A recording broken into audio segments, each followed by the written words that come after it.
Allez, David, lui, n'a pas aimé l'émission de France 2 hier soir.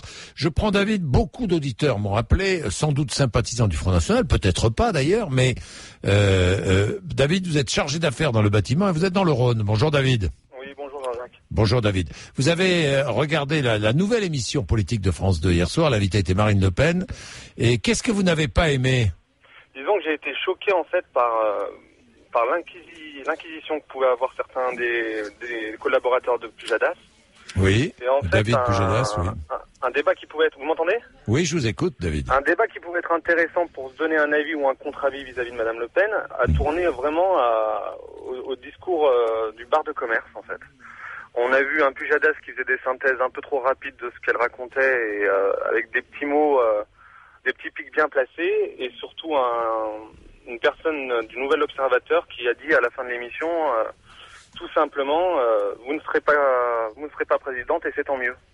Et moi qui suis du Parti Socialiste, en fait, j'ai trouvé ça assez choquant et antidémocratique.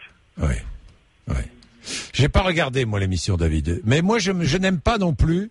J'aime bien que tous les candidats soient traités de la même manière. Exactement. Parce ça que me paraît logique. Enfin, que ce soit Marine Le Pen, c'est une chose, mais j'imaginais pas François Hollande ou Madame Boutin se faire traiter ainsi. Mais je vais vous dire une chose, d'autant plus que ce qui importe, c'est le fond.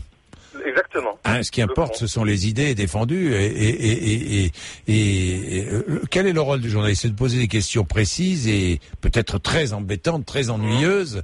Dans tous les cas, c'est ce qu'on essaiera de faire. Mais enfin bon, je veux pas donner de leçons à tout le monde. Chacun fait ce comme il veut, cela dit David. Et c'est ce qu'a fait l'économiste d'ailleurs, parce que l'économiste, quand il a François Langlais, exactement. François Langlais, vous avez remarqué qu'il est sur RMC, hein? Oui, qu'il est sur RMC et quand il a attaqué sur les questions économiques, elle a été vraiment mise en difficulté. Ça, c'était intéressant au moins, parce que je me dis, les membres du Front National, ou même ceux qui ne savent pas pour qui voter, quand ils voient cette injustice, ils se posent des questions, eux. C'est pas faux.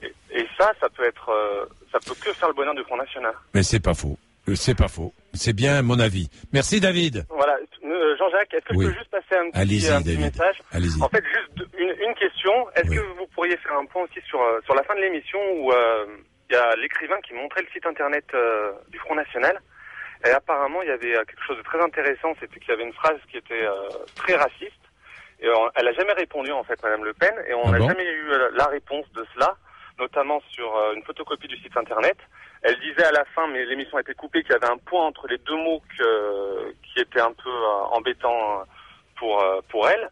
Donc j'aimerais bien qu'on en sache plus. Et la deuxième, c'est que je voudrais passer un petit bonjour à Nicolas Drevon, qui est vendeur de chocolat dans le Rhône. Très bien, merci David. Merci. Au revoir. Allez, bonne journée, au revoir David.